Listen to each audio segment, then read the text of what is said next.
for you and me. The geothermal that they've done in Japan has actually sapped out a lot of the steam vents that are there.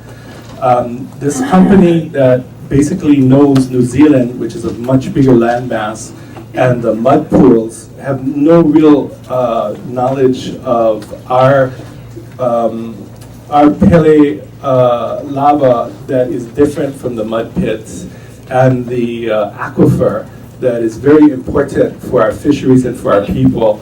When they put the pipes in and they use the very toxic chemicals to remove the residue that clings to the pipes, we Pele practitioners, we use what we call Hupe o Pele, which is kind of like a genetic material with algae for salve. A certain person in this room has collected it with me. But there are the sacred elements of Tutu Pele that's there. You know, in Yellowstone National Park, it's sacred to the Lakota Indians. But at the same time, you don't see drilling for geothermal taking place there as a precedent in the national park in the mainland. And what is of unique concern is, when did the sacred stop being sacred? We have wind power, solar power, wave power, that's enough. Why do we have to go after one of our most sacred cultural icons that we have? And I am opposed to this, and I thank you for your attention. Mahalo. Any questions, trustees? Our next speaker is former trustee Mililani Tras, followed by Tribune. Aloha, trustees. I wanted to begin my testimony by putting on the record testimony that I was asked to bring from the Big Island. Senator Malama Solomon in support, Senator Gil Kahele in support, Representative Denny Kaufman from Kona also in support, Mr. Richard Ha, the co-chair of the Geothermal Working Group that Trustee Bob Lindsay sat on, and also Hawaiian homesteaders from Waimanalo and Kapolei, and several others who have now sent their copies to the aid of Trustee Roena Akana to file. I'm very happy to be here. This is my second time here. In 2011, I came before this board and did a presentation asking you to look at our business model and asking you to endorse it. It was really the best way for Native trustees to work with their peoples to develop their lands and resources, and I'm so happy that this board has done exactly that. Later, other members of the team returned to the BAE committee. They were supported, and then, of course, the ARM committee has voted in a positive way on this proposal. When you look at my testimony, I'm raising several points, some of which have to do with the fiduciary obligation of the office to identify, to marshal, to inventory, and to develop our people's resources in a way that brings to them a direct benefit. That includes geothermal resources.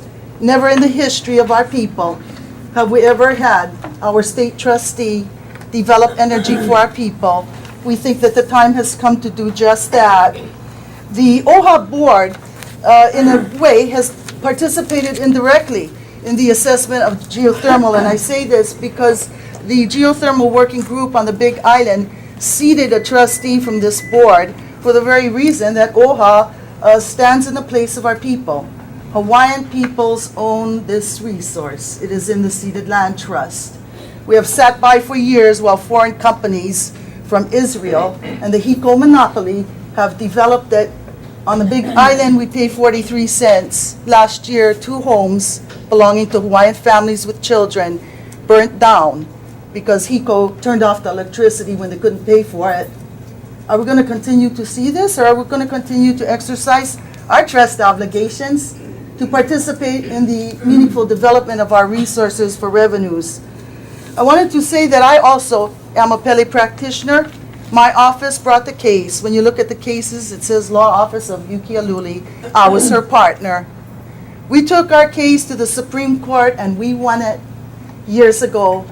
From that time to the present, there has not been a single incident of any Hawaiian prevented from worshiping Tutu Pele because of the buildings in Puna.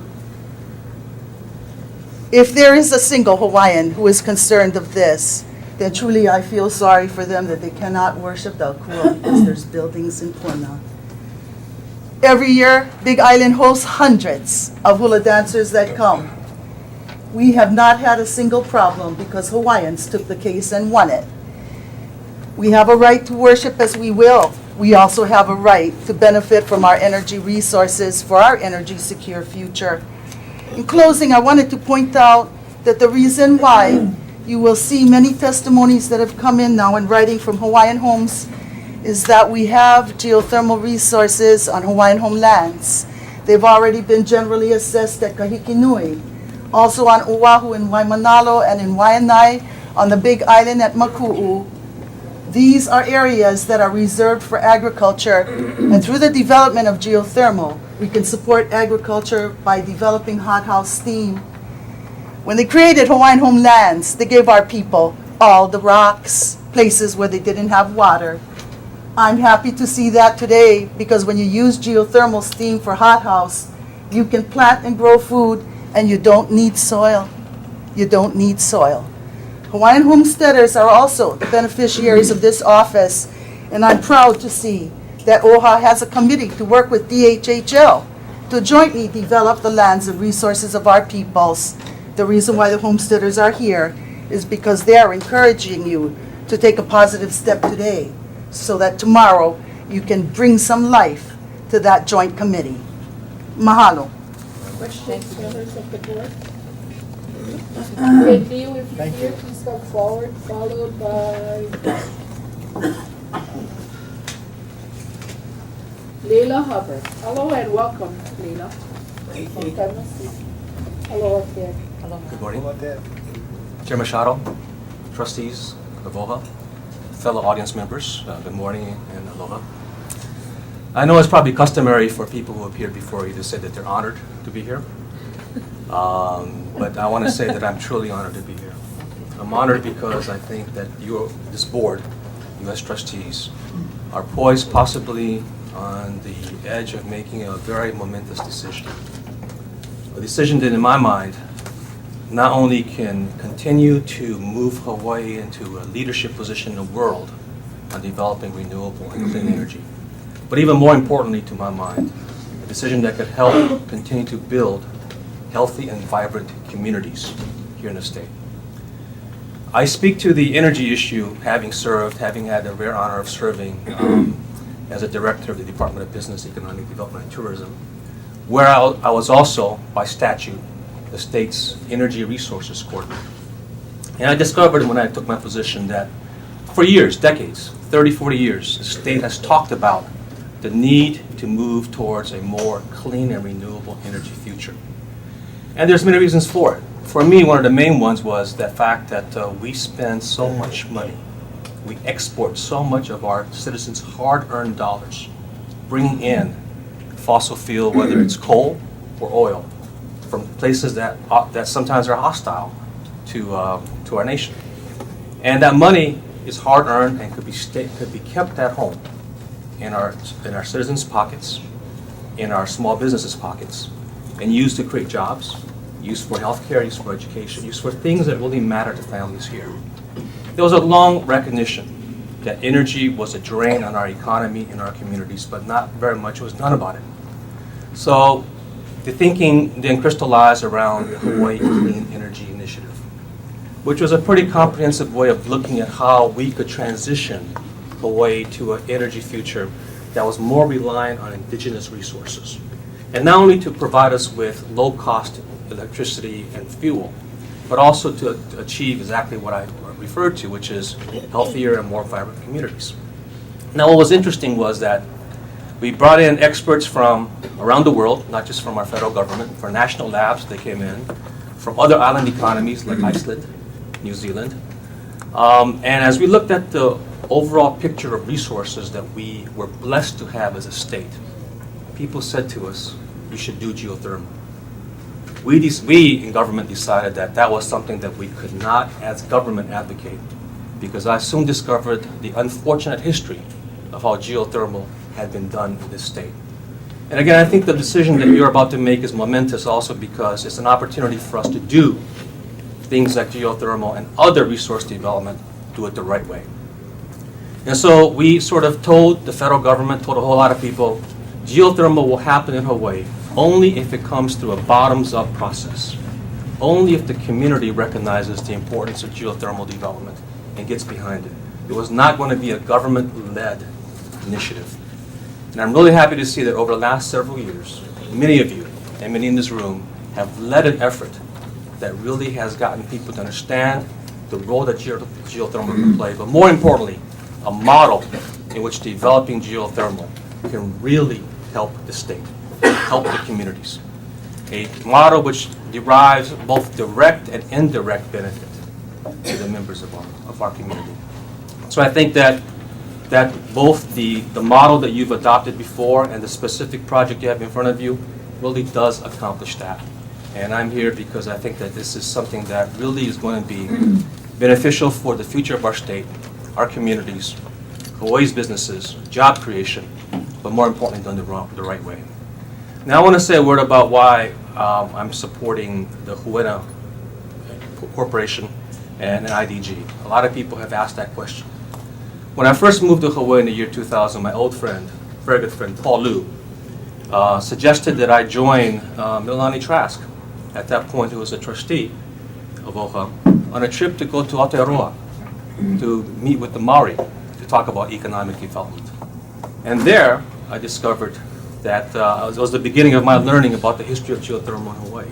And in fact, it was one of the reasons why in government I was reluctant to advocate the development of geothermal unless it came from the community. I've monitored and looked at and been very respectful and appreciative of the efforts that IDG and Hawaiian have done to really educate the broader community about the benefits of geothermal. And I think through their efforts, together with the support, hopefully, of OHA, we are poised on the brink of a breakthrough to really bring that energy to fruition and to do it in the right way. Thank you very much for your time and your attention. Questions, any questions? Okay, trustee Bobby Lindsay. Thank you, Madam Chair. Mr. Liu, you mentioned early on in your testimony that we are shipping out a huge amount of resource that should stay right here in Hawaii. In dollars, can you give us a number that we can put our hands around, please? There have been various numbers that have at various times been thrown around. And I've heard numbers as high as $6 billion a year. Now, I think that that is an estimate based on a whole range of things that we need to do, not only to bring in petroleum, foreign oil, or coal, but also to process it. In my personal view, it's certainly in the billions, Trustee Lindsay, probably in the $3 to $4 billion a year. And that's the important point, is it's not one-time payments out. It's not that we ship out $4 billion once and that's it. It's each and every year that we import fossil fuels. That's how much money gets leaked out of our economy. Thank you for taking the Thank you. Lila Hubbard, followed by Juanita Kawamoto. Aloha Chair, Machado, and trustees. I'm Lila Hubbard of Nakoi Kaika. I have a cunning cow. Where are the intellectual Hawaiians who are permitting the ali'i to lead the Makaina off the cliff? Olelo is once again being spoken by our young people, but they lack the political education to realize that choices are available. The deliberate paucity of stimulating conversations on the creation of true Hawaiian nationhood has permitted nationhood to be equated with the United States classifying us as an indigenous Hawaiian tribe. Is there no one that hears the drums at night or sees the ancient warriors on their paths who proclaim that we Hawaiians are more and deserve more? Our young people olelo Hawaii, but they lack the tools to know that they have been given no political choices. This is a lament, a kamekau, for the passing of our true nation. We can read of our political expression in the Hawaiian newspapers that once were so prevalent. We can be soothed by the sweet new mele that surround us. We can thrill to the pounding of the pahu drums as the halal tell our stories. As our land is being polluted and more Hawaiian land is owned by others, why are so few aware and battling? Who is teaching that we own the lands here and should be compensated with more than polluted acreage on the ocean? Kakako. We own the resources and should be developing geothermal wells ourselves and not a Maori corporation with token Hawaiians, I've been told, if the modern technology is safe. This has not been proved to Hawaiians. There should be a comparison of the current process and of this new process, and I want to see how it works in various places. That's what Hawaiians are looking for. You know, yes, we have Pele, but I always believe that our gods are here to help us. And I don't think she would resent this if this is truly a Hawaiian enterprise. The charter and immersion schools our children attend are treated as third-rate institutions that scramble and pay rent on inadequate facilities. I want Liliuokalani School for Halal Lokahi and other charter schools. OHA should think of that and start pushing. The DOE does not treat these public schools equally with the acceptable public system. The Hawaii Senate has passed legislation that recognizes Hawaiians as indigenous people who, if they have signed up with any OHA registry or the Kamehameha Schools registry or Kawinoa, which verified Hawaiian Koko, then we are forced to join Kana'iolowalo, the latest registry to boost its numbers. Only 9,000 people enrolled in a year at a cost of $1.8 million, but I hear it's all up to 10,000. And Kana'iolowalo wants $2 million more. Are you going to give it to them? The Senate action appears to be an abuse of power. Can private citizens be forced to join anything? And can the legislature dictate the parameters of nationhood? According to Black's Law, people with a common language, historical and cultural background, and living in a designated territory have the right to decide how they will be governed. But Kana'iolowalo Act 195, 2011 session registers Hawaiians who are non-residents under the guise of taking a census. That's what John Waihee, our governor, said. And it's a census. But this creates a problem, as the roll is supposed to list those who are eligible to create the nation. Hawaiians on the continent expect to be included. They must not be. If they want help, tell them to come home. The Democratic Convention of May 2012 understood that concept. They amended Kana'iolowalo on the floor, which I guess is kind of rare in convention. Do Hawaiians want complete control or another OHA which got us into this mess? Building a nation takes time, dedication, and sacrifice. What are the advantages and disadvantages? What would be the economic base? Maybe geothermal. Instead of building kiosks to advertise the founding of OHA and its purposes, OHA should dedicate money now for sovereignty education. I have also this little piece of paper which was given to me at a meeting of Dana Kaka's grassroots people on January 21st, 2013. This is from Winifred Jones, who had a place in Waikele back in the early 1900s. I want all of an issue, thank you, discussed in OHA's paper and forum. OHA is too one-sided. I have been saying this to you for years and years. Now you hear it from the kupuna that were there, and this was just one. But there were others who had worked for Dan campaign from day one, starting when he lost. That's how loyal they are. And they want to see different ideas and different sides of issues. You know, Hawaiians do not want to be sheep let off a cliff. If they're going to be let off the cliff, they want to put their feet one in front of the other. OHA is guilty. Wait, OHA is guilty of dropping nationhood campaigns.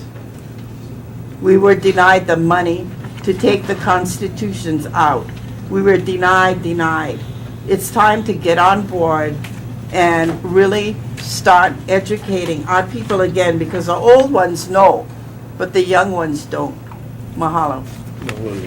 Any questions for Ms. Hubbard? Trustee Yeah. O'Connor. Good morning, Leila. Morning, Rowena. Yeah, somehow board meetings without you giving us hell is, has been missed, actually. You know, I've been around as long as you have with respect to sovereignty, and you know as well as I that OHA has supported many groups, have given millions of dollars to community groups to educate. We have done, over the last 20 years, more education than anyone, aside from Mililani Trask at her early group of Kalahui, who did an excellent group understanding of what that would mean. Some people think sovereignty means separatism, but it doesn't. It means self-preservation. It means economic self-sufficiency. That's what it really means. But, you know, like in the past, I mean, some of the things you say are truthful, but some are not. For instance, what we're doing here is asking people who signed up for the Kawinoa and other signage that we have proposed, is if they want to be on the rolls, we're sending out letters. If they don't want to be, nobody's being forced to do anything. It's gonna Rowena, be- I beg to wait, differ with we you. let you talk, now it's my turn.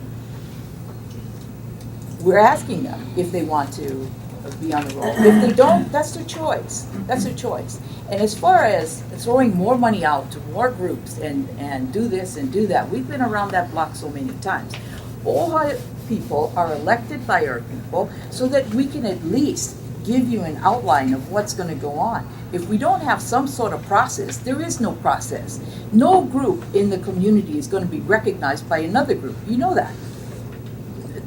What are we going to have? That's 50 why we groups? can't give up, No. Rowena. We cannot have 50 groups running around calling themselves the ancestors of Kamehameha and the king and the prince and this and that. Nobody's going to listen to that. I'm Nobody. not advocating that. But what you are advocating is for OHA to throw more money at more groups to go Not educate. necessarily. Wait. I'm saying This sovereignty is our job. education. This is our job to do. Thank you so much, Leila. We love you anyway. No, I want to go back. You were not at the hearing regarding Kana'i Olovalu. We're not And it was debating. We're not in- really debating. It We was have a in, wait, closing comment. I want to answer her. In the But no hearing, debating, please. what was said was, okay, if this Kauinoa list is going to be merged into Kana'i Olovalu, then once a list is published, if you see your name on there, it's there by mistake. That's what was said in the hearing, and those things are taped, Rowena, and you can get it. And that's what I'm fighting. Okay, do you have a last comment or last point you'd like to make? Yes, I would like you to be on Olelo, because the majority of Hawaiians are not on this island, I believe. They're on the neighbor islands, and they have a right to know what's going on in Oha, Okay. you know? I'm gonna let Kamana Kakuhana to respond. It's not quite Olelo, but at least it'll get out. Go ahead, Kamana. Thank you, Madam Chair. In response to your inquiry, Leila, the administration, with the approval of the board, has agreed to do live streaming. You can access on computer, you can access on your iPhone.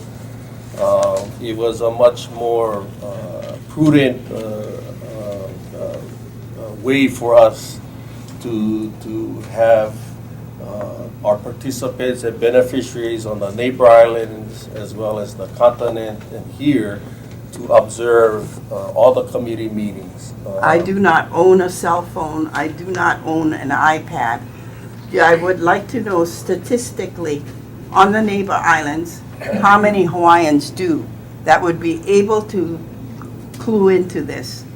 I question that coming out. And I would ask you to be patient. This is a first step effort. And I'm sure something is better than nothing. I agree. And, you know, we have had a request to do Olelo, but personally, this building is not technically set up to accommodate that type of setup. So, anything else, Leila, before I discuss? You're going to be on a level right now because Pono is taping it. And we don't have a wireless mic because you don't have one available. But you don't need elaborate things in order to get it on Olelo. If it's a little bit fuzzy or whatever, it's going to the neighbor islands. They're going to be happy to be able to see it. Strong on that matter. So we have been discussing this and how to Good. proceed. So the You know, first because step it's been is to- years, Colette. Yes. Okay? Okay. Any last? And I'll turn this in. Yeah. I hope you folks will read. Yes, we will. To make copies. Okay, Leila? Thank you. Juanita, thank you for your patience. Followed by Juanita will be Carl Vito Baker.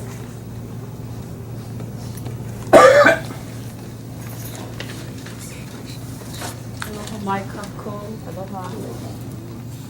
My name is Juanita Kawamoto, and I wanted to share with regards to your agenda today. My concerns are very similar to what Auntie Lila is saying about who and where and what, why are we moving in the directions we are as Hawaiian community when there's still a need for a lot of education. And I believe education is an ongoing thing, especially with regards to nationhood. I've talked to people who are part of my ohana and the people I love and trust, and asked them their views on how they feel, what is the role of OHA for our community.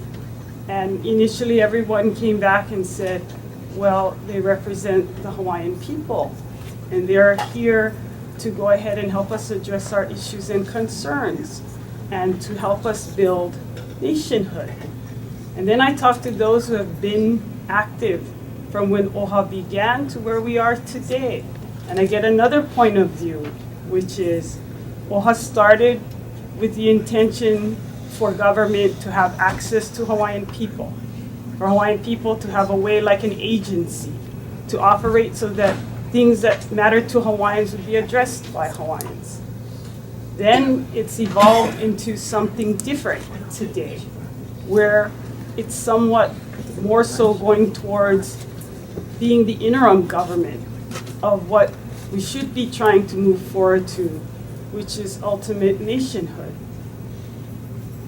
For me and my family and the friends and people that I care about and that care about us as Hawaiians and as Native Hawaiians, we still feel some of these things are lacking for us because things keep evolving, sometimes faster than most of us can keep up with.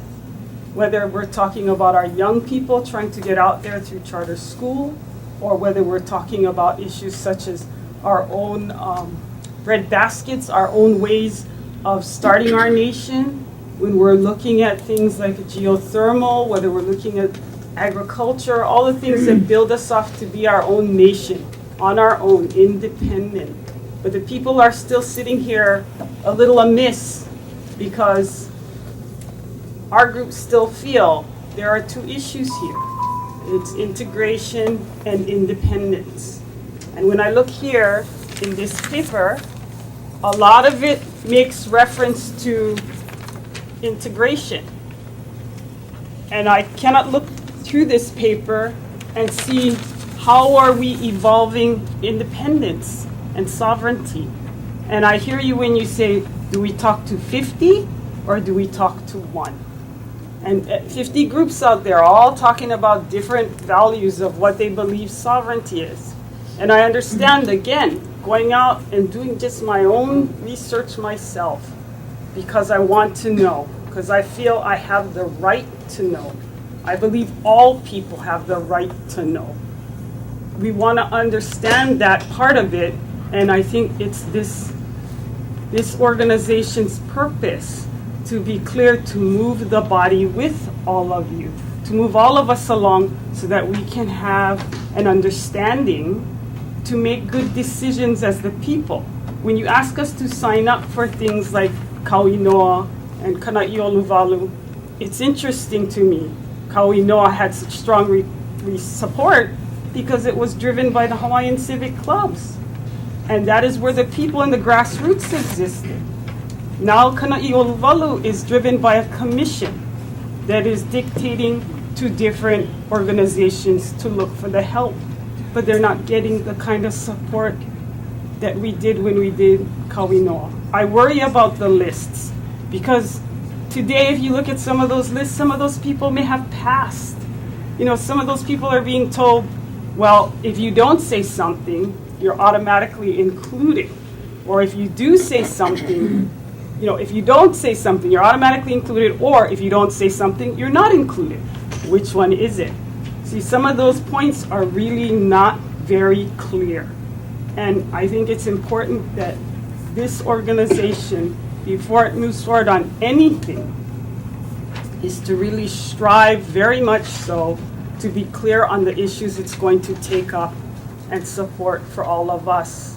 And that if we have means to allow for more gathering of our people, because we should be talking about these things strongly in our communities before we come here to this table. And I just really feel that a lot of the communities are not getting the support to call out. Certain ones are, such as through the DHHL. Certain ones are, which are active organizations. But like the state government does, it creates community-based institutions that calls all people. Because Hawaiians are all Hawaiians, whether they're 1% or 100%, as I've heard you trustees say in the past. So I look at patriotism as Hawaiians for Hawaiian nation. And when we talked about 40,000 Hawaiians, our patriotism was way up here. Everybody voted together to support our ali'i in our views and issues as to where and who, what we wanted to sustain ourselves as our nation. When I look at patriotism today, it's way down here. And I think it's down there because the clarity is lacking. So I hope you'll help us because that's how I see education. Mahalo for the time. Trustee, yeah, just a few short comments. Thank you very much for your manao.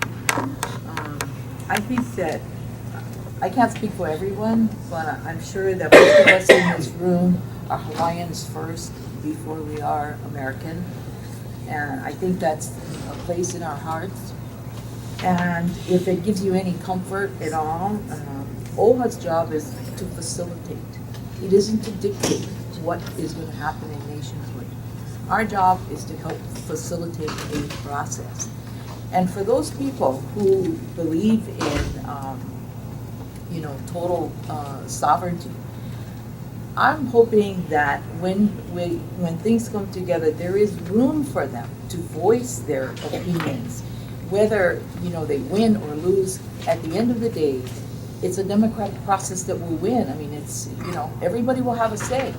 But if 1,000 people say let's go this way, and 20 people say let's go the other way, you got to go with the 1,000, right? So, I mean, I think that is the common sense of all of this. And right now, it's so difficult to try to put your arms around it because it's complex, and you can't do that. But please have some faith in us that we are going to do the right thing by our people. hopefully, we all feel the same. Couple Hana? Yes, thank you, Madam Chair. Thank you for your comments, Bonita. Just as an update, our advocacy division did conduct a governance summit several months ago. We will be having a follow-up one either next month or in June. Part of that was to convene different groups and the leaders of those organizations to begin the discussion on governance and nationhood. There was fair representation of those who agreed to come, but that also included those who supported federal recognition as well as the process of Kana'io Rovalo to have a full discussion. So those who have participated at the first summit agreed that we should have a follow-up and broader discussion, so we will do that. I'll have our chief advocate and staff inform you when the next one will be. But also to let you know is that over several years, the previous trustee from Maui, Trustee Boyd Mossman, did work or collaborate with a number of independent groups, and that kuleana was passed on to Trustee Bob Lindsay, who still continues to work with those groups.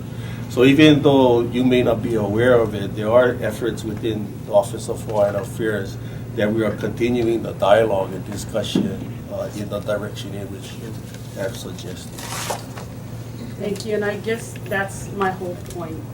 I sit here ignorant, not by my own choosing, but because there's a limitation on how much information we can get access to. And I'm very thankful that it's clear to me that you're saying facilitation is what OHA is here to do today and will always perpetuate itself as long as we move to get to the ultimate goal, which I would like to figure one day will be our nation. Thank you, Madam Chair. Juanita, we meet once a month as a group, and it's different sovereignty groups, folks who have, Toka, Lainui, and then we've got Dennis Ragsdale and others. So I'd be happy to let you know when we meet usually the third Wednesday evening of each month. So we'll let you know so you can come. And sovereignty education is a big piece of what we are trying to develop. And is it in here also? No. Will it ever be in here? I'm sure at the point where we have consensus for something that we all feel comfortable with, then, we will be in Hawaii law. Yeah, we had a meeting last night. Anybody else want to move forward? Next, call Carl Vito Baker, followed by Kavika Trask.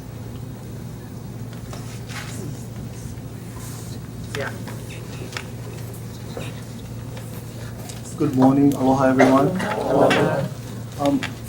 My name is Carl Vito Baker, and I come here today as a Hawaiian and beneficiary, a banker with one of our local banks, and important to me, a cultural practitioner. I know that we all agree that our kupuna were marvelous and bright people, and our lives were governed by sustainability before it became popular in modern times. And that's why I'm here today, to support Huena Power, and hopefully for OHA to support them as well, because they're the only one that has a native to native model. And there's a geothermal company there today already that's foreign, but our native people do not get anything out of it. But in this new model, we will be getting something for it. That's magnificent.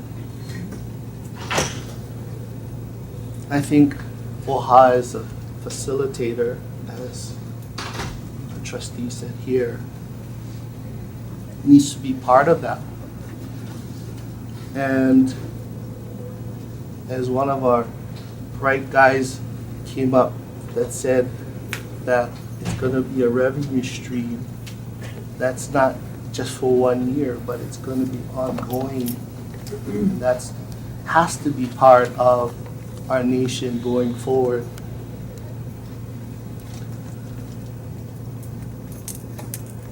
I also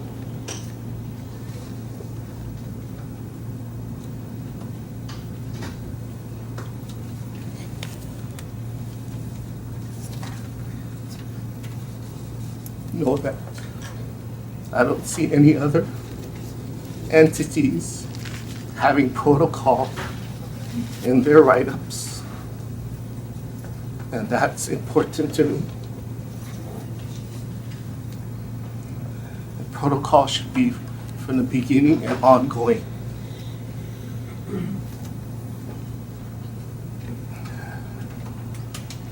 Many people say that we should not disturb Pele. And I believe that if we can drink the waters of Kane, who is the supreme God, then we can ask Tutu Pele to allow us some electricity to sustain our people. With that, I say thank you for allowing me to be here today. Kavika Trask, followed by John English, I think that now. Aloha kakahia oko. My name is Kavika Trask. I'm a graduate of Kamehameha Schools, class of 1976. This is the first time I have come to a meeting such as this, and a big mahalo for allowing me to just put in my little mana'o of what's going on. I am here in support of IDG's efforts to develop geothermal on our Aina.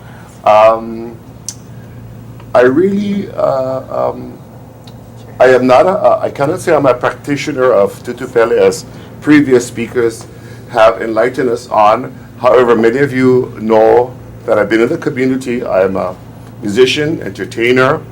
I've traveled throughout the world trying to share our culture and mana'o with the people of the world.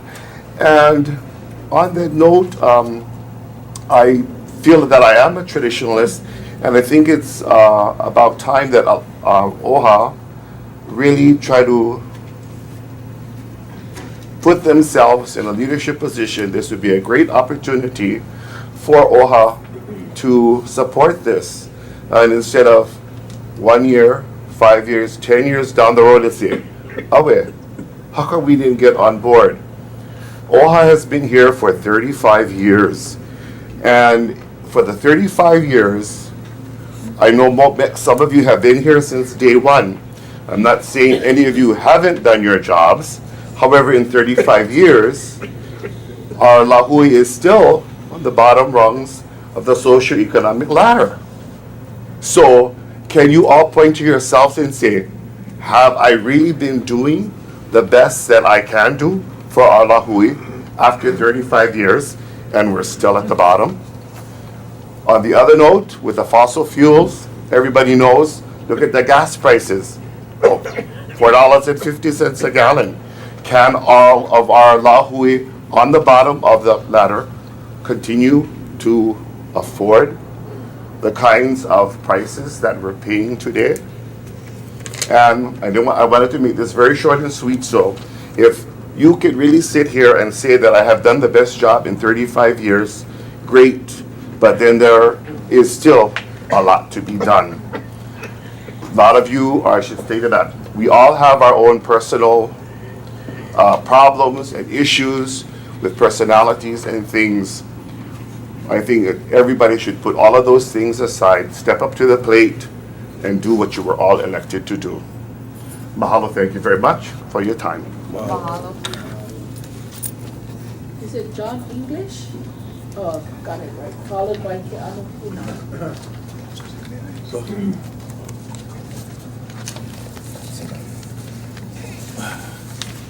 Mahalo, Chairwoman Machado, board members, mahalo for this opportunity.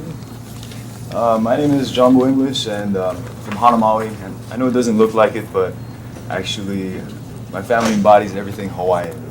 You know, we don't learn in school about picking opihi or, you know, building halepili. We do it every day as part of our life. We have my father owns the only functional fish pond on the east side of Maui. It's called Kumaka, where he's never sold a single fish, only given to kupuna, friends and family. It's a little bit about me. But I'm here because I need to tell you that I have a learning disability. And my early childhood education was brought to my parents' attention, but due to the lack of awareness, it was never really addressed. They just told me that I was pretty much lazy and I wasn't trying hard enough, and I believed my parents. But I still couldn't understand why I couldn't learn, so this brought me to feel lonely at times, and oftentimes I acted out. I didn't want people to know that I was stupid, so I lied, I cheated. I actually cheated my way all the way through school.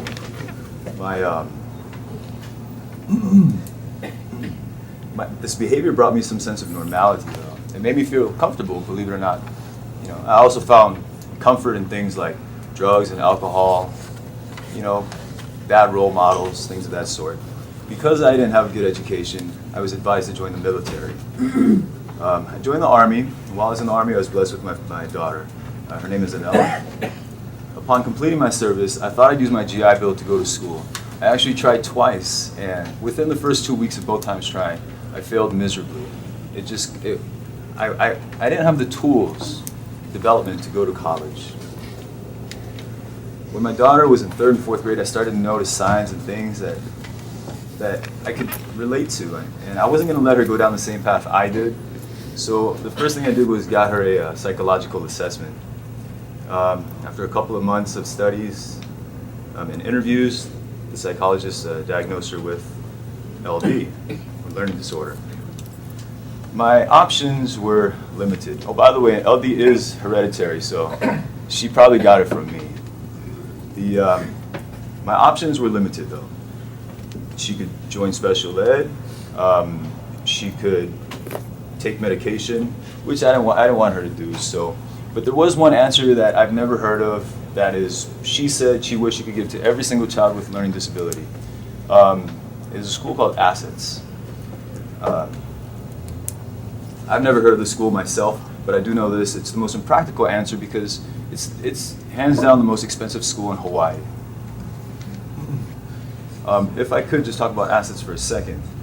There's 2 things you got to do to get into Assets. 1, have that psychological review done, and 2, a 15-minute interview, and that's it. That's all you do. There's nothing else. Unlike Iolani, Punahou, and so forth, they don't care about your academic achievements. They don't care about how good of an athlete you are, you know. The only thing that they know is that you're probably psychologically damaged as a child already from being experiencing exactly what I went through in school, and that you have a drive, you want to learn. So, although I did a little bit of research, a lot of research, and I found a lot of evidence proving that children with LD are actually as smart, and more often smarter than their peers. But I got to see it with my own eyes. My daughter she started out the 6th grade with a 4th grade math and reading level, and in a year and a half, she's grown 3 grades. She's the vice president of her school. She has, I was asked by the coaches to be the captain of her volleyball team next year. And it's not just her, but even Miss Hawaii, Skylar Kamaka, same thing.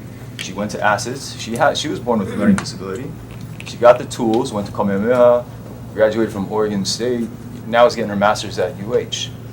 I mean, these are 2 perfect examples of people who has been able to prosper. Getting off topic here.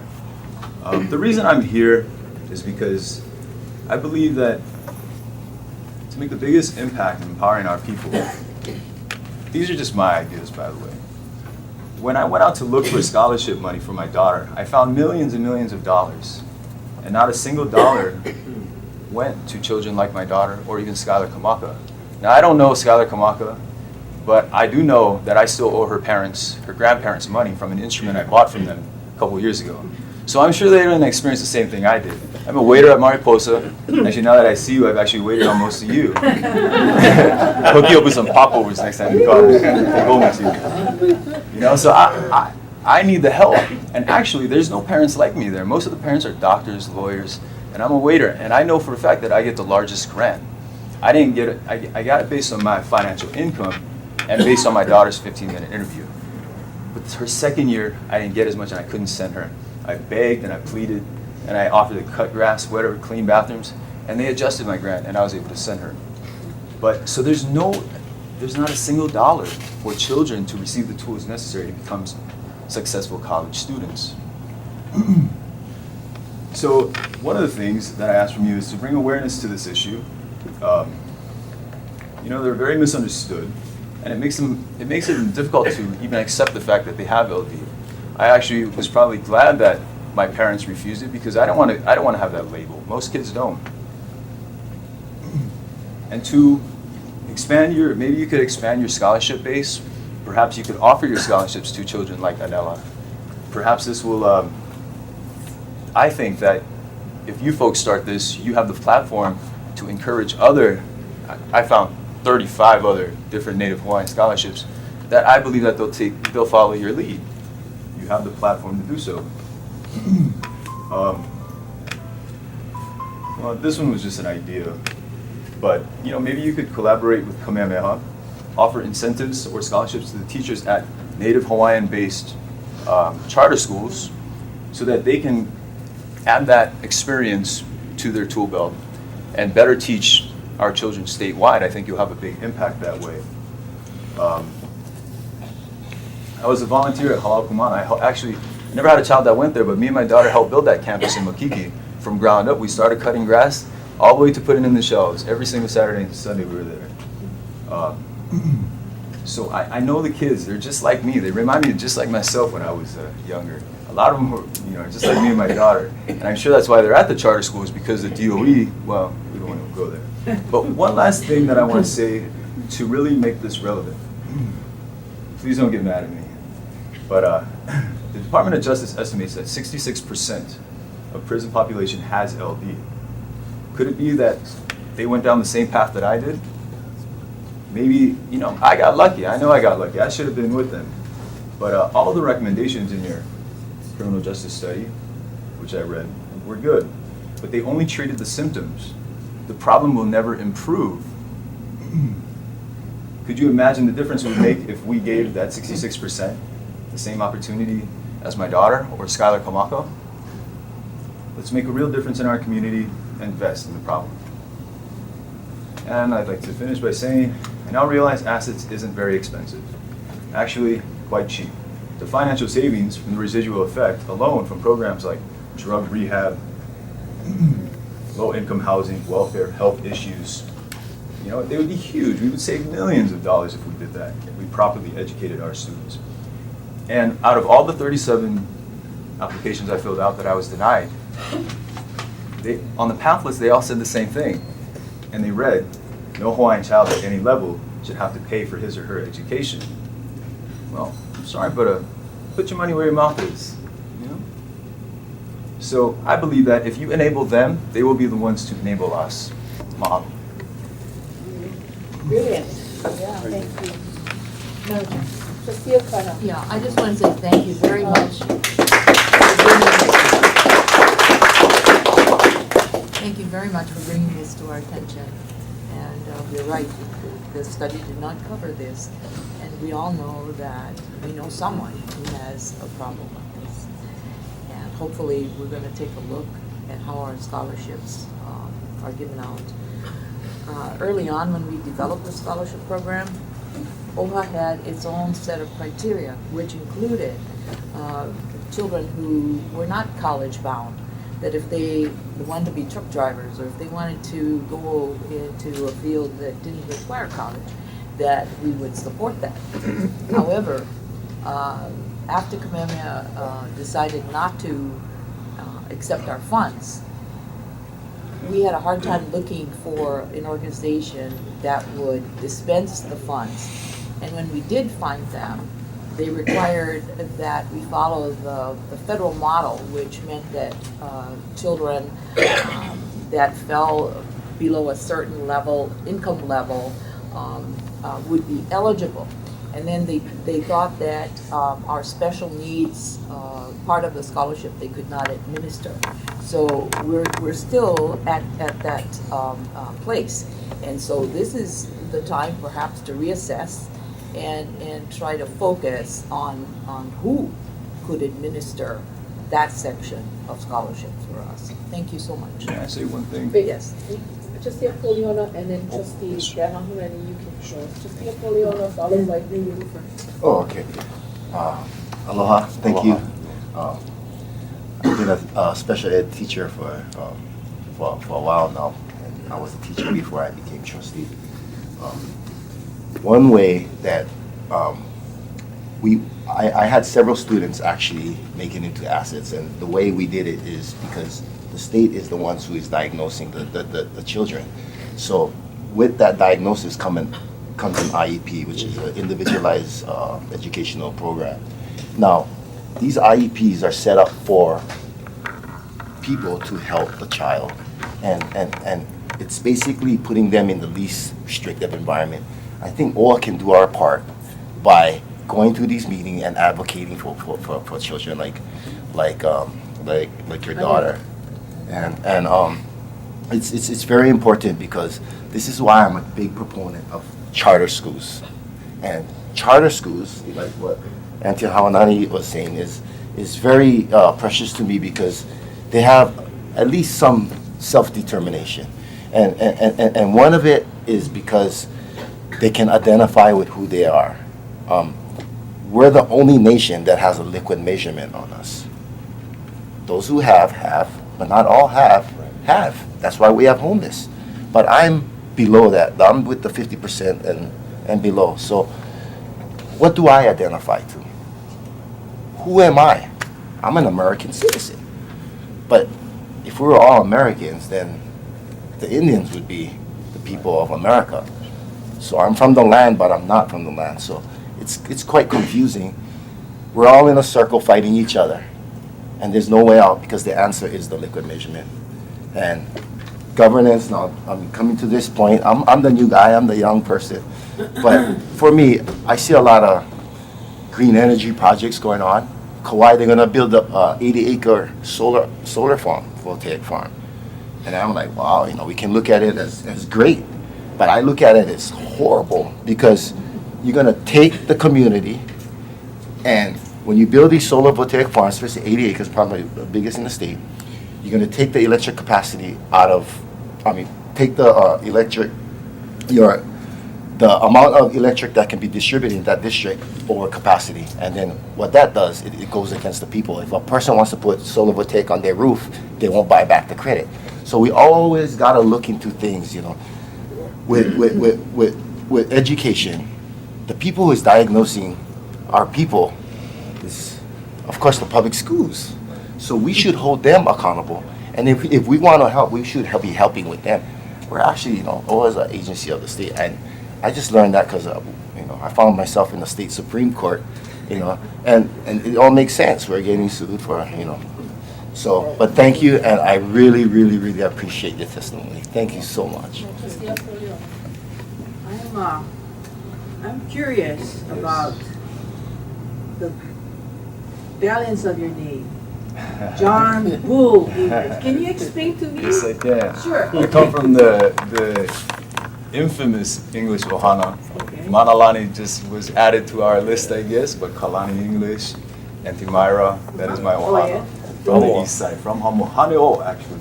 Yeah, Kalani lives on one side. The greenhouse, the plantation house, Yeah. that's Oh, okay. So my grandfather, who my father inherited that land from, his name was John Bull English. And he was a great man. He was a loner. He was a dark, very scary, only stories I heard, intimidating man, but a loner, very generous, and would do a lot of things for a lot of people from his heart. And when you got to know him, then then people really, they loved him. And he was a fisherman. He held the record once for the largest hapu'upu ever caught from shore. So if you look under black sea bass in the Webster's Dictionary, it's him with the fish. So that is where I got the name from him. It's great heritage. Thank you. And thank you very much for your enlightening comments today. If I may, I just found this out. DJ Mailer is actually on the board at Assets. She told me herself, she says, no one's ever really presented it like you, so I was never aware, even though she's on the board herself. She's only dealing with parents who make a lot of money. So she didn't realize what the opportunities were for our people until I presented it to her. So, you know, maybe that's something that maybe we can look into again. And, you know, my daughter, I didn't go through the DOE. I got a private evaluation done. And, yeah, and so, you know, I know that is what most people do, like how they were approaching my parents to get me checked out. I know it would have been through the DOE, but for myself, I didn't go that route. I went to the private sector, which I got a lot of, I think maybe better treatment or solid answers. Thank you very much. Thank you. Just for clarification, do you know the director at Assets? Is it? He knows of me because of my efforts. Is it Dr. Colin Denny? It is not. His name is actually Paul Singer. Oh, Paul Singer. Okay. And Sandy Tadaki is the administrator who heads everything else. And they told me to tell you folks, please come visit the campus, call, take a tour, and they want you to know that it's a college prep school. It really is. 98% of their kids go to college. If you go to a school like Schuyler and go to Kamehameha or transfer to another school to get the tools, 100% college enrollment. And that's what they wanted me to stress to you guys, is that it is not just one of those schools where they just kind of get you into college. No, they prepare you for college so that you become successful. Actually, 63% of their college enrollments, they actually graduate from college, which is higher than Iolani or Punahou. And that proves that kids with LD are actually smarter than even the smartest kids in Hawaii, you know? But they just need the chance. And so my daughter has a chance, you know? Maybe I can't send her there next year. I might not be able to afford it, but she's already got the tools to succeed. So I'm good, but what about all the other kids that aren't, yeah? That's 66%, so mahalo. Thank you. Thank you. Keanu Kuna, followed by Henry Curtis. Aloha, Mai. Aloha, trustees. Morning. Morning. My name is Keanu Kalani Hukihe Onamoku Kuna. I am native Hawaiian. Born and raised in Kailua, my kupuna are from Oahu, Molokai, Maui, and Hawaii, like most everybody else in here. My daughter and wife are New Zealand Maori.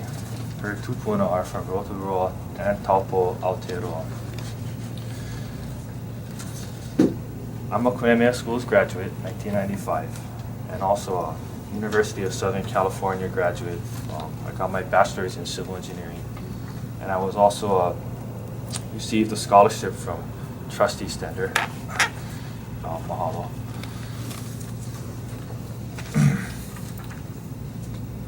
I'm also a licensed professional engineer and a general contractor in the state of Hawaii.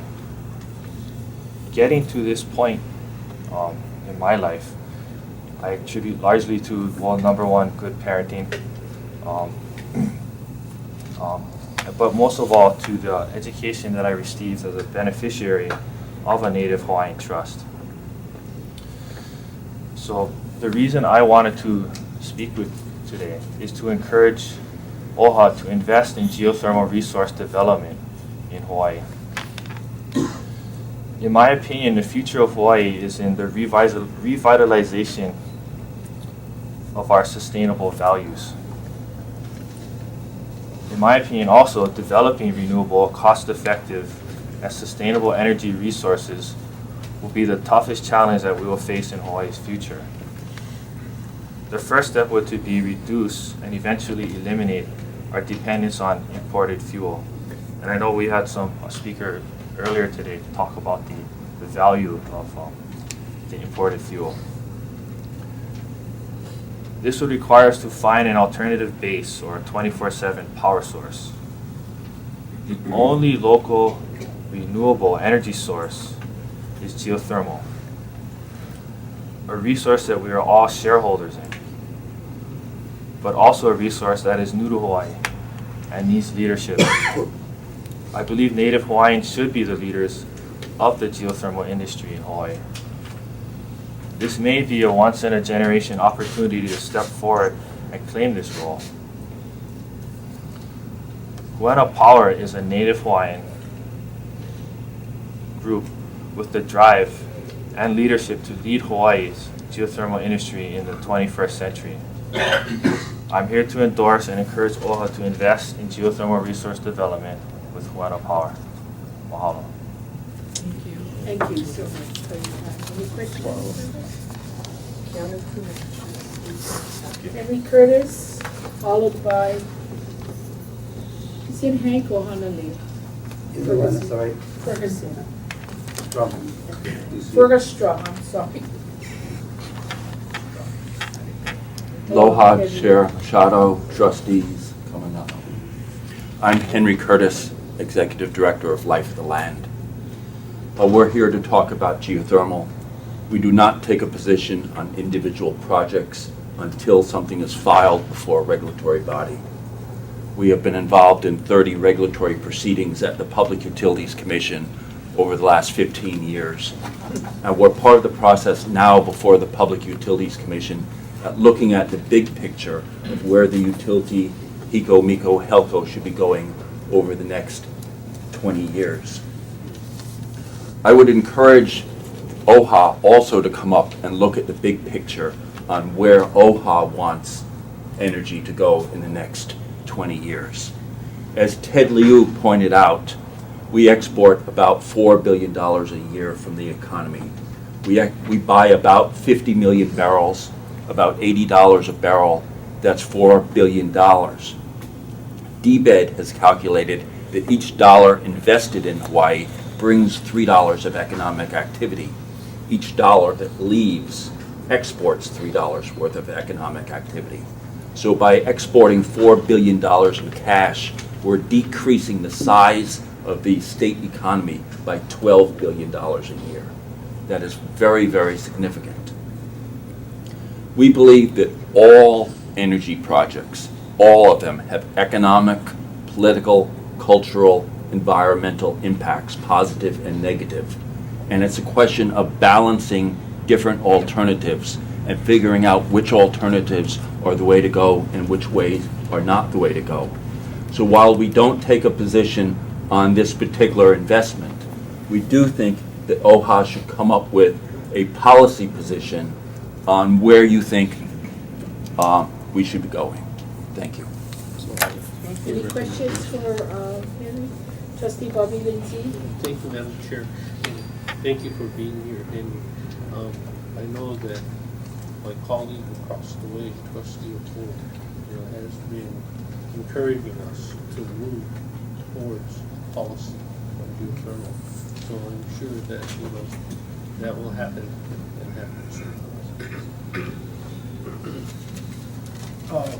Madam Chair? Yes. Trustee Apo. Henry, this issue is really important to all because it is, it's a major policy issue in terms of the role that we function representing this native beneficiary group. Because I think it will set the stage and send a message out there about probably one of the most compelling issues that will govern the quality of growth of the state. I find it interesting that the state itself does not have a policy on geothermal. Can you speak to that? Yeah, Trustee Ho, yes. The state, I don't want to speak for the state. But I will say that in the latest filings of Hawaiian Electric Industries with the U.S. Securities and Exchange Commission, they say that one of the risks to the future of HEI is self-generation. That people may not want big photovoltaic panels spread over fields, but they may want small ones on their house. And we're all getting used to lithium batteries in our cell phones and our personal computers. So it may be that PV on the rooftop and lithium batteries are the solution. And so one of the questions the utility is wrestling with is if we put in large central stations and people then put in distributed generation, it may put financial constraints on the utility. And the gas company just recently filed an application to import LNG, liquefied natural gas, into this state, which also has enormous implications for the utility. for HECO, because there's a massive pipeline throughout urban Honolulu. And if LNG is cheaper and they get permission to import it, then a number of commercial customers can put in cogeneration, combined heat and power systems in their basement, taking away from the traditional electric utility. So we are in a period of enormous transition. Geothermal can play a role in that. There are many geothermal possibilities on Oahu, Maui, and the east and west side of the Big Island. But it's unclear at this point which is going to be the winner in the near future. Thank you. Henry, again? You said that Burger Straw? Thank you. Or Honolulu? Burger Straw. Thank you. Well, my honor. Aloha.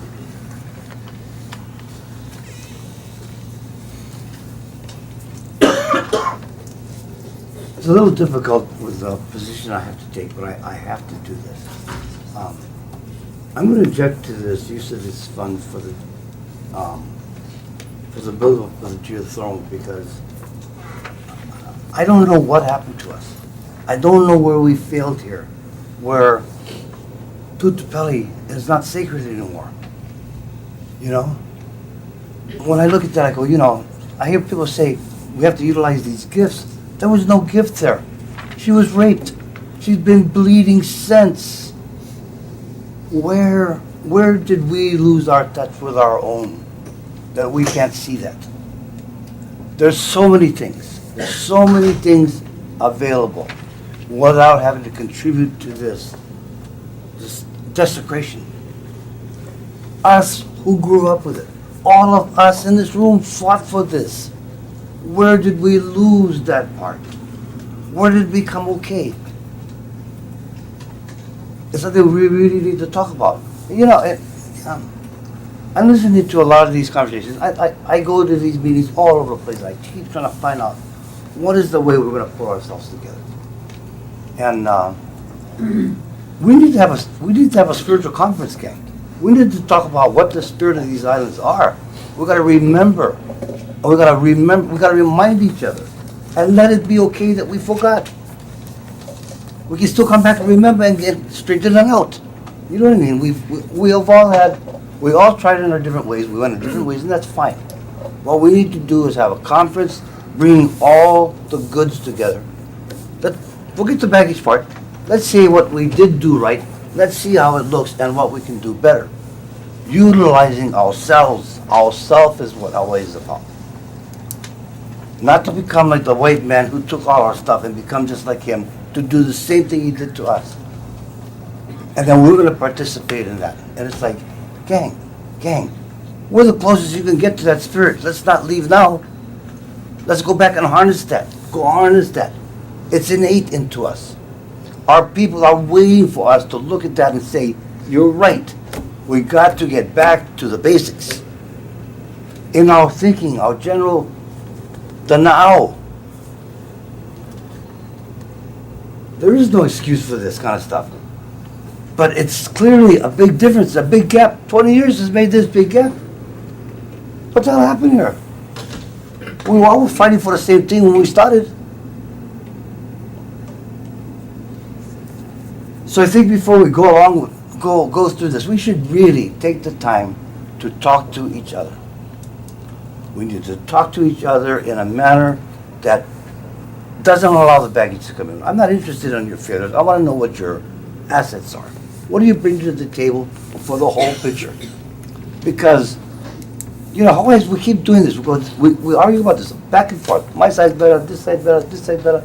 I think if we just stop it a little bit, get back to some real fundamentals, and let's talk about the good part of it. Let's talk about us as a people, what we want for our kids. Yeah? As a whole, we have the assets, we have the abilities to do that. We don't have to act like those who stole from us, who exploit from us. We don't have to be that. And so in that same sense, I'm going to tell you right now, I'm going to start making a move to pull this spiritual meeting together.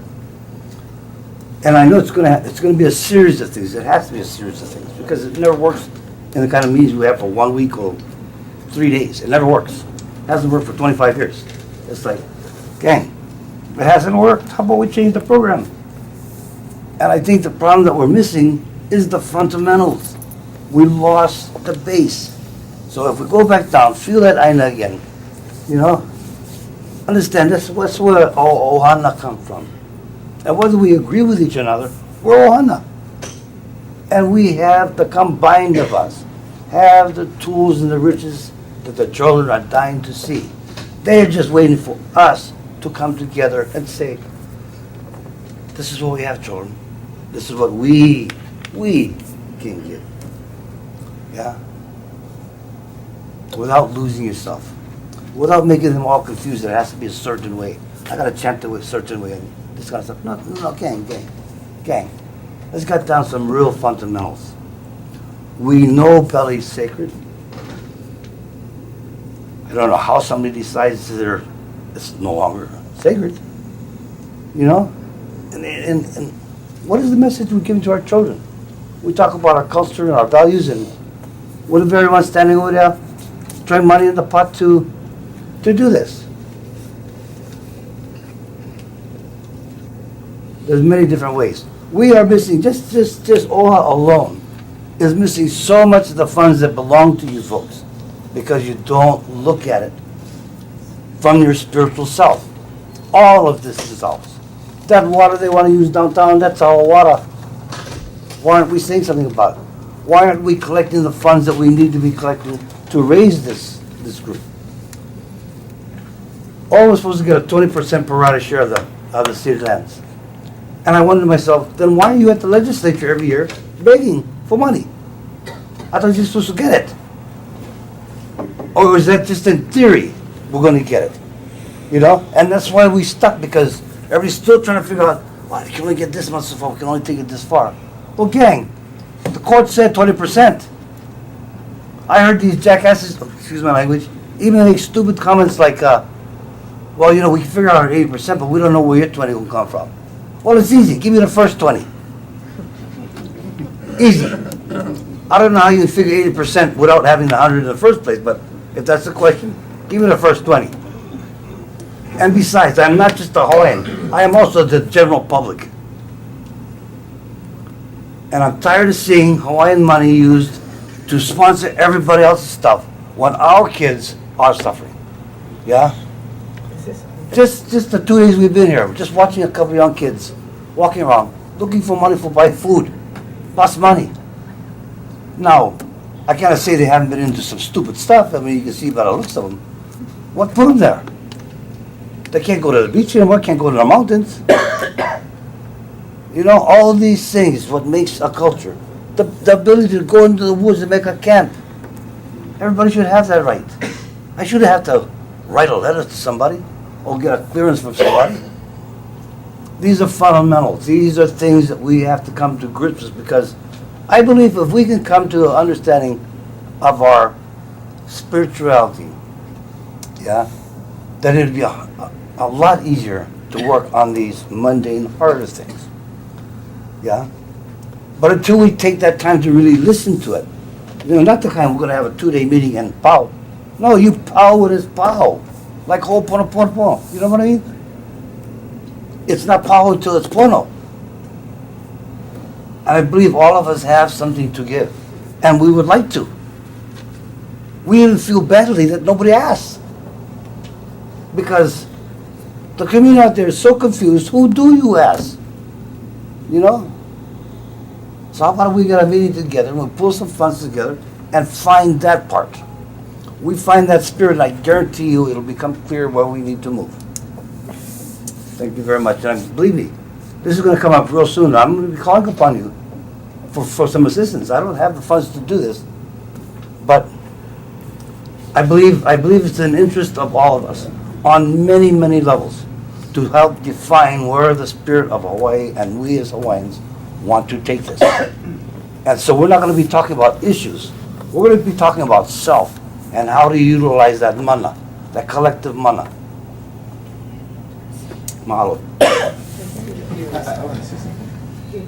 Just real quick. As a teacher, we had conversations about being spiritual and everything, and this came from Kiki.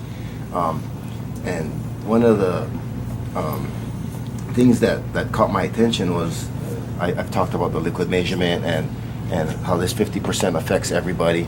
And when you're an American citizen, because you're 50% or less. But if you think about those words, I mean, just simply, it's like a nation without a culture, and it's robbing your soul, your spirit.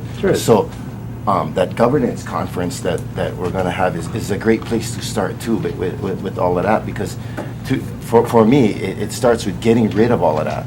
In America, they have an inheritance law. All you have to do is prove that you're part of that family.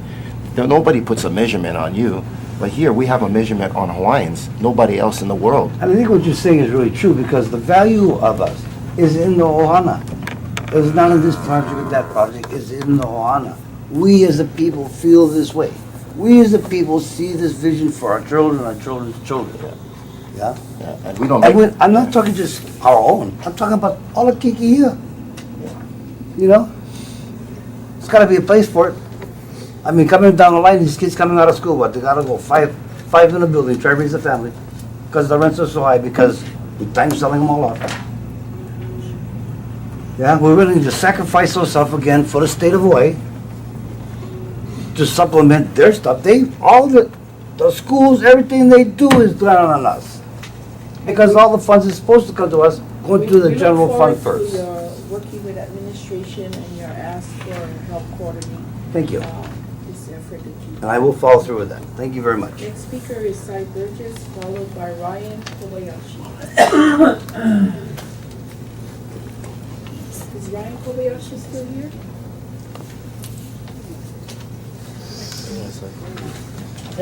May makao. Hello and welcome. Ano kaya mamuli?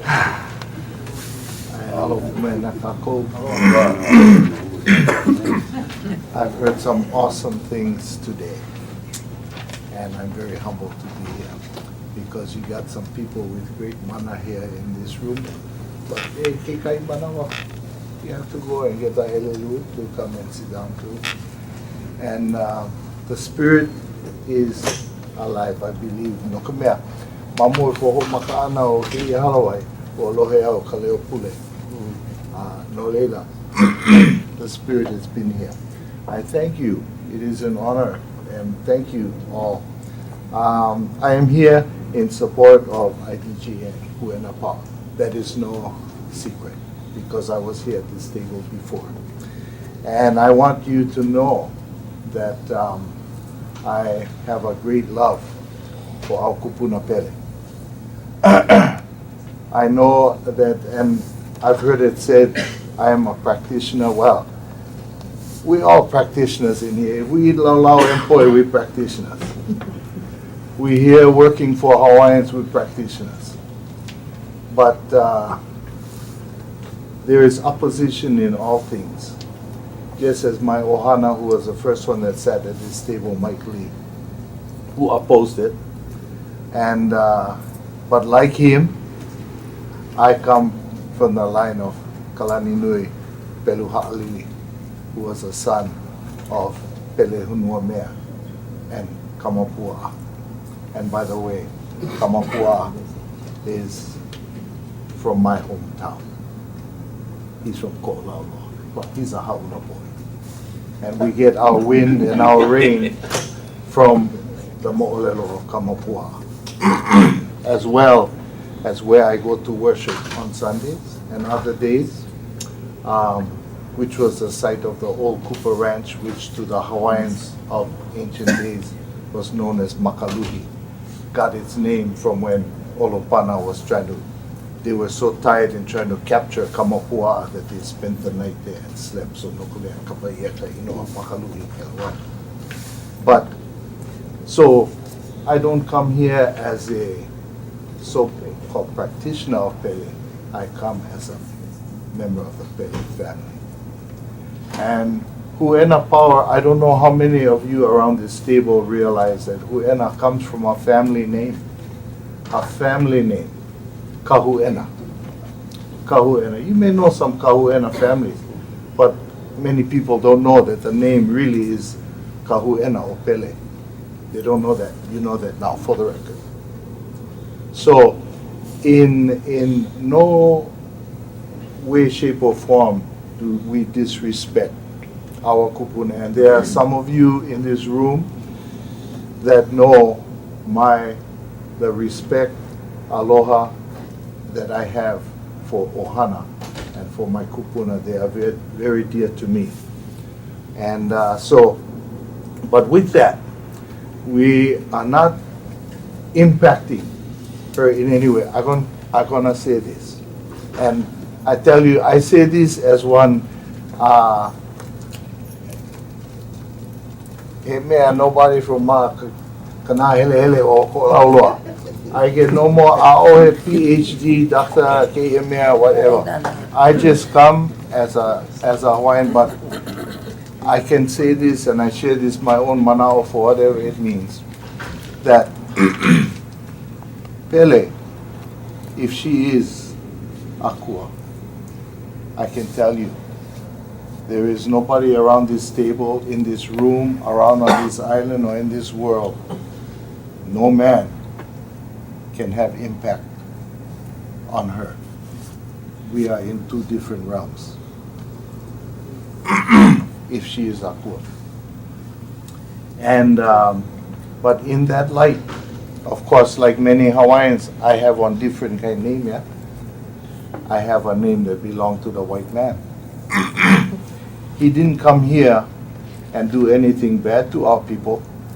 This kupuna of mine that came from a place called Bridges Point, South Penobscot, Maine, came here to Hawaii, married a Hawaiian, and lived right down the road here on Kwaihao Street. He lived right there. And his only son graduated in the class of 1894, Kamehameha School. I'm not a Kamehameha graduate. I went to Kahuku state champs, you know. one day Kamehameha might have it. But he did it for the love. But our respect for Pele. But like him, just like him who came from the continent, our kupuna Pele came from, we chanted, Mai kahiki kawahia o Pele, mai kaina polopo. We know that. In modern song, when we talk of that area, Kilauea, o me no kawahine Pele mai kahiki. We know that. So just like my ancestor, she came from somewhere else. And, but we love her. We love her, we respect her. In no way do we disrespect her. And we hear, and although our family belongs to that, last year they inducted my tutu man into the Hawaiian Music Hall of Fame. When he died in 1937 at the age of 100, and that was the same night Justy Apoliona gave one of the most, I saw sparks flying off her guitar that night. It was so awesome. But that tutu man, when he died in 1937 at the age of 100, he was given the distinction of the last surviving royal court chanters of Hawaii. From the age of 19 on the Kamehameha IV till the end of the monarchy, he was an orator and chanter in the royal courts of Hawaii. And his wife, my tutu lady, Elena Kahena Aukai, Hiiaka Ikapoli Opele. So we have that love and respect. We don't desecrate in any way. But I never did hear them use at that time in my growing up using tutu pele. Auntie Io was the only one that used the word tutu, but she never said the other. They just referred to her as pele. And we never, but looking at that word tutu, I have mo'opuna. And if you're a real tutu, to me in my heart, and my mo'opuna needed my help to sustain me, or to sustain, if you had to help one of your mo'opuna, would you go and give blood for them? Would you give them a kidney? I tell you something, I would give my heart. They can have it if they would allow my mo'opuna to live. That is what we're doing, is to sustain our next generation. The reality of it all is what we are challenged with today. That is the mark of a real kupuna. And we compare Aotearoa. Yeah, my wife is from Aotearoa. She was born in the Ngāti Kahungunu area, but her family, like all of us, our families go spread all over the island. And we do this, we move forward for the benefit of our people. Yes, our Hawaiians, I heard, they're at the bottom. They're at the bottom. Well, I know a lot of them are my own ohana. And Hawaiians are where they are because of the choices they made in their lives and their lifestyles. And we can have all the conferences we want, but the thing that made our kupuna great, as we say, there's an impact on Pele. The things that made our kupuna great are the impacts in their lives. The impacts. Opposition in all things. Yeah. There was opposition. What the greatest impact? When Hewa Hewa took fire to the Ki'i. That was a big impact on our lives. There was an impact in annexation. There was a great impact. Was everybody on Oahu in agreement when Kamehameha landed? We talk about unifying the islands under one rule. No, it was war. It was war and killing. That's the reality. But all of those things that impacted us as Native people, we overcame that. We overcame that, and it made us better than what we are. Because we were down on the floor, but we came up with a greater knowledge. I said the last time when we were here, in terms of geothermal, here in Oahu, we're the new kids on the block in Hawaii. But the RFP is out. If it's not us, somebody's going to do it. They're asking for it.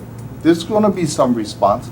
And we come to this office because this is a Hawaiian office and we are Hawaiian. And this is a Hawaiian company with a Hawaiian agenda for the benefit of our local people. And that's all. Yes, they're going to come up with all kinds of dangers. I hear that. Dangers. And to our culture. Well, when we are born into a world of danger. You know, we all have cell phones. That's part of our culture today. As Hawaiians, our culture, we have boardroom, cell phone, iPad, all of those things. Some maybe not, but the majority of us do. That is a part. Musubi is a part of our culture as poi. That is we are 2013 Hawaiians and moving on. We're not living in the 16th century. We are now and moving into the forward. So these are all of the elements that we work with. And these are the things, solar, wind power is another one. Well, we have wind power on our side of the island. You come around Kualoa from Ka'ava, you can see the wind farm in Kahuku. You can see it from Ka'ava. But guess what? We all know what was on the news, yeah? Closed down the wind farm. Why? Fire, toxins. There is dangers everywhere. Our cell phone, we all know, we hear on the news the dangers of using cell phone all the time. But did it stop any of us from using that? No. Like many others, I lost my daughter. This past Saturday was her birthday. I lost her in 2000 on the roads of Kualoa. Did that stop us from driving? No. Because there are dangers in everything that we do. But we overcome those challenges as our kupuna have. We overcame the wars, we overcame the migration, we overcame the sickness, we overcame the annexation, we overcame all of these things, and that's what made us a little better than the average bear. And geothermal will not be the last. There will be other challenges, and we're going to conquer those. It may not be in our lifetime, but if we move together with Mana'o'io, Mana'olana, and over and above, even though we disagree, we can disagree with aloha and move on. Mahalo Akea Oko for this opportunity. I know long days, I'm like ready to fall over, but I thank you so much, and I thank you for all that you do. And I know people will ask, are you doing enough? Well, for us, we can do as much as we can. We don't need to come to a board meeting. We don't need to go to a society because we can do all we can within our own families. And our children and grandchildren will make their choices, which may not be in what we condone in our lives. But you cannot be there to save everybody. We can just help. Perhaps we can go back and take away all the conferences and the petitions and everything and just do what Kamehameha did, just land and take over and say this is how it is. Yeah, cut through the way. But anyway, once again, mahalo, Madam Chair and Trustees.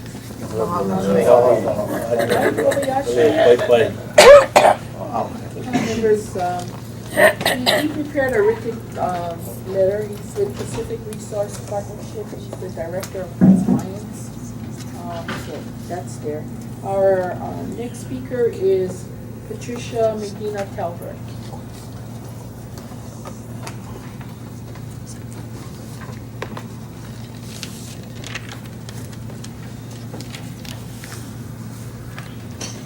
Aloha, Honorable Trustees, Dr. Crab, and fellow concerned members of the community. These things we know. Number one, Hawaii's utility has released a 50-megawatt request for proposal to develop a geothermal generating plant on the Big Island of Hawaii. Number two, since the early 1990s, a foreign-owned generator has been producing geothermal-based energy on the Big Island. And of course, that foreign-owned corporation has taken the monetary benefit, et cetera, back to lands outside of our islands. We also know as part of that, that in 2012, Ormat, through its Puna geothermal plant, expanded its production by 8 megawatts.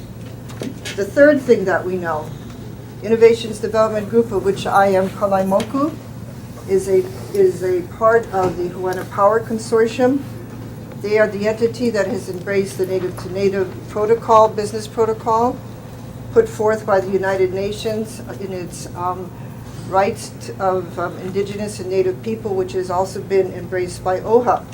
The question, among these three entities, which entity has been the subject of the most, let me put it this way, lively and passionate discussion? We all know the answer to that question is number 3. A consortium that is native-owned, both capital N and small n, Hawaiian, and is, our Honorable Cy Bridges has said, we are used to lively and passionate discussion. But our question is, why only here? Why not with the generator from a foreign country that has been generating since 1992, and based on their power purchase agreement, they will be generating until 2027. Why was there no opposition in the name of Pele when they expanded by 8 megawatts last year? And why is the same lively and passionate discussion not being directed to our utility? These two things are continuing, and they will continue. IDG is committed to answer any questions that may come up in terms of what we believe at times are factual inaccuracies. And towards that end, I want to make two very quick, give you two very quick pieces of information. Number one, Trustee Apo asked if there was a policy at the state level. I believe, I don't know if that was his exact words. IDG last year worked very hard in the legislature. As a result of that, the state's planning statute was modified to include the development of geothermal energy on state lands as a priority. So that is now, Trustee Apo, part of the statutes of Hawaii State. And of course, we put into place, not we, but collectively our state, Mark Glick, who is the energy czar, who of course can be contacted for information. We are also aware that in the last week or so, we became concerned that perhaps the University of Hawaii had taken a position against wind power and against geothermal development. Dr. Crabb, I'm going to give you copies of this we have enough copies to distribute to all the trustees. This is a letter that was sent to us on April 16th, just a few days, well, actually yesterday. Writing from the university to clarify that the University of Hawaii at Manoa has not taken a position on the question of whether the Office of Hawaiian Affairs should consider an investment to geothermal energy development in Puna. And so they wish to clarify that the professor in question was not authorized to represent the views or positions of the University of Hawaii. Needless to say, the Hawaiian Power Consortium is very pleased that we don't have to respond to one of our major educational institutions in this regard. Moreover, we note that this letter from the dean of the college in which the Department of Ethnic Studies resides is also indicating that, of course, we all have a right to freedom of speech, but at the same time, each individual is to be held responsible for any inaccuracies, any disclosures of confidential information that may have been the subject of a non-disclosure agreement between IDG and OHA. To conclude, I was part of the team that made the presentation to the ARM on February 13th of this year. We are grateful that OHA decided to undertake due diligence and that you retained a third-party impartial consultant to do that. We are also grateful that the majority of the ARM on March 27th, I believe, reported out of committee a favorable recommendation for this direct investment. We are grateful for these things, and we hope that the Board of Trustees here today will make a Pono decision that is in keeping with not only the individual interests of our community, but also OHA's mission and strategic priorities. Mahalo. Thank you. Questions? I'm going to just tell you directly, I'm pretty upset about you trying to interfere with Dr. Daviana McGregor's action alert that actually did not even go into the investment strategies or have anything to do with investment or influencing this board. And I want to read for the record the letter that you just sent out. While Professor Daviana McGregor has provided public statements of this matter, this is acting as an individual and not as a representative of the university. As per the UHPA Collective Bargaining Agreement, Article 4A, UHM recognizes that faculty members are entitled to freedom in discussion subjects of expertise and are subject to the same responsibility as what is that word, attaches to all other individuals. We support our faculty to speak as individuals and free from censorship. And I believe as part of her action alert was to attach her personal testimony, and it's entitled as Pelly's Appeal. For you to have reacted in that manner really caused me to believe in good faith whether or not you was misreading or tried to be manipulative in that information. And I say that on the record because that is part of the process we are doing now, as allowing for public input. Thank you. So I just want to get that out on the record because she didn't use the university stationery letterhead. She used a plain white stationery, and it was addressed to the general public to let them know about this meeting. And I believe that the tremendous support for and against was provided through that one action alert. So I find that as part of the public responsibility that anyone has to do that type of information. So I put that on the record because I saw your letter. And when it implied that she was influencing our decision making, you attacked me because I was the sole person that voted no. And she had not. And she is my personal friend. May I respond, Chair? I'm not sure if I would like you to respond because you've done enough already.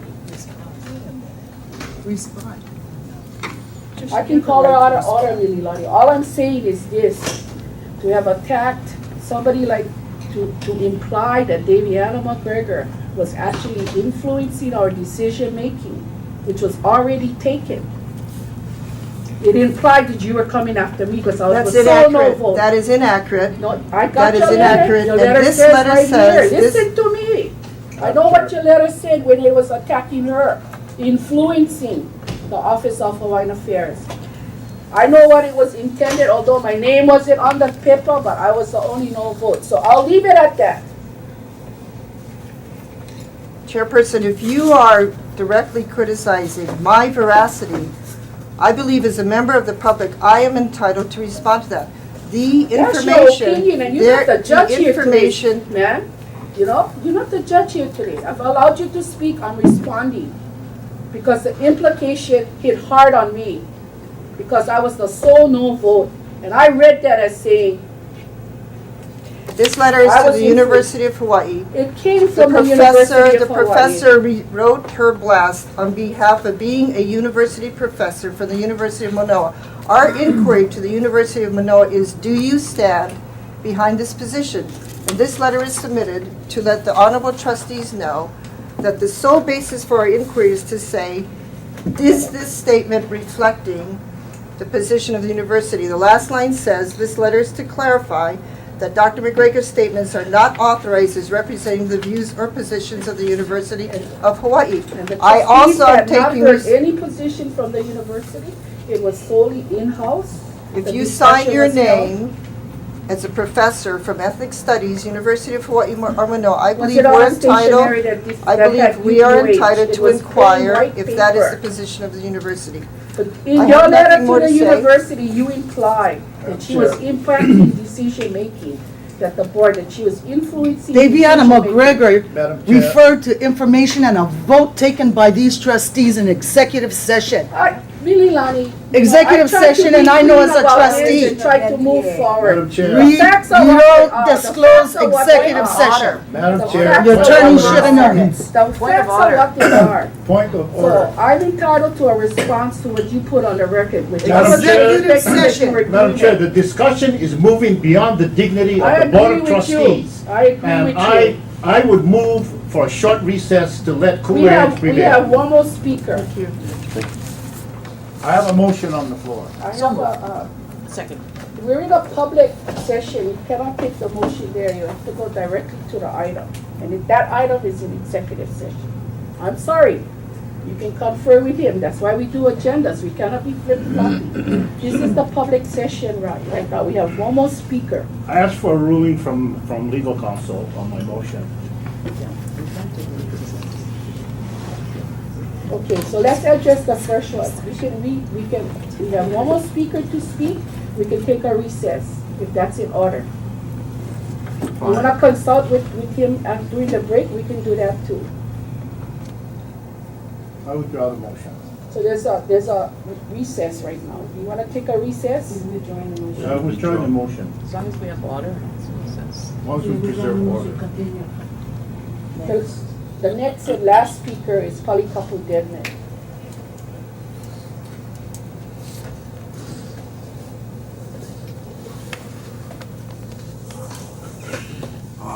Well,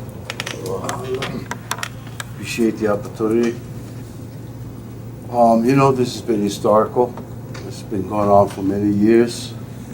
The idea of geothermal in Tutupele. A little history. Back in the early 80s, 84, 85, we filed a lawsuit against DLNR, was Borderland Natural Resources in a contested case hearing. And we went up to the Supreme Court and ruled 5-0 against our beliefs. It was ruled because we could not prove that our claim of the psychological effects of altering theology of beliefs was ever proved. It was never addressed in EIS. They gave bees, bugs, air, water quality, all a shot on the EIS, but not about altering theologies of beliefs. How does it affect Native people if we alter their traditional practice? And because we couldn't prove that, and no study was done, they ruled against our religious claims. We continued the fight with geothermal when Tutupele said an eruption erupted right where the proposed geothermal project was supposed to happen. And they moved down rift with the land swap with the state to continue the geothermal progress. And it got into Waiokele Opuna. That was a NARS area. And with a signature legislation, it turned into a geothermal development area. So that's how the history of it was going, and we continued to struggle with our religious points as number one, and the access issues to our gathering rights was number two. So we filed against the state on the land swap, and we lost in the Ninth Circuit because they were immune from prosecution. So we were stuck again fighting what the state did with the swap with the private owner Campbell Estates. So for about 12 years, we were in court on the decision. And during that time, there were over 400 people arrested. The largest geothermal demonstration historically of that many people arrested against the idea of geothermal. A lot of them were non-Hawaiians, because Hawaiians were confused. But the ones that came forward were really appreciating the idea of protecting the place and their way of subsistence and lifestyle. You know, we on the outer islands are getting run and ruled, and historically, by the island of Oahu. If Oahu lost traditional ways and means as Hawaiians, and don't live off the resources as we do on the outer islands, they're still obligated to protect those practices. And the idea about not doing a study to see the impacts is going to be on your lap now. You're a state agency. I don't know whether this is appropriate, but I request that we have a contested case hearing on the issue. It'll be up to you to answer that, or an EIS, before you make any decisions. And then if that's not all, we will continue with the litigation on your constitutional obligations. That's where we at with Pele Defense Fund. So I'm just saying that historically, there's been no support in protecting the traditional practices of Native Hawaiians. So I'm looking at that and saying, yeah, traditional practices means that if geothermal can start, then what said that it's a gift from God? Who was that? Is that a Christian understanding? Is a missile a gift from God? I mean, I'm looking at saying that, yes, you cannot touch Pele, but you touch me psychologically who believe in that way. And where's my protection to that? I'm a vet. I fought for the freedom of religion, not to have mine to be questioned, not to have mine to be disrespected, not to have my church be owned by private people. The Catholic Church is owned by the Vatican. How does Mr. Johnson own my heiau? How does National Park own my heiau? Where is my religious respect? Where is that?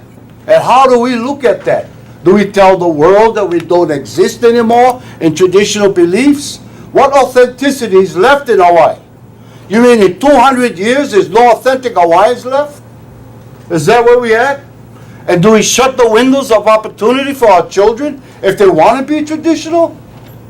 Why isn't that always available for them to say, I refuse to be a Western Christian person. I want to be authentic, traditional Hawaiian. When does that have an opportunity for us to have that? Or is it always being chipped away at the foundation so that could never exist? You could travel the world and see authenticity in every nationality. The Kepani will not go on Mount Fuji and build an astronomy up there. He got his respect. You can see a real Frenchman in France with his culture and his religious beliefs. The whole world. But you cannot find one in Hawaii? Are we that so far gone that we don't believe in it anymore? Or we do have to fully assimilate with the American ways? There's 300 million Americans. They'll have babies. They'll always be America. Where's the Hawaiians? And how will we be in Hawaii? Walking around with a name and a dance and a song? How serious are we as Hawaiian people? Does chanting and Hawaiian language open locks at gates?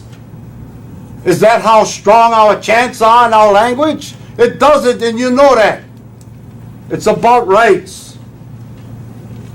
And we definitely don't have any. And we should have. There's no extra Hawaii or Hawaiians. We are what we are. We're passing through here one time in life. Is it to be Hawaiians? Is it to forget about being one? How important is this? Can I ask you, Polycarpo, are you for or against this win? I'm against this. I think money should be used for better causes on Hawaiian health, the elderly, the baby boom, some kind of insurance or a medical package of some sort, some insurance policy on health. Incarceration. Do you have a closing comment?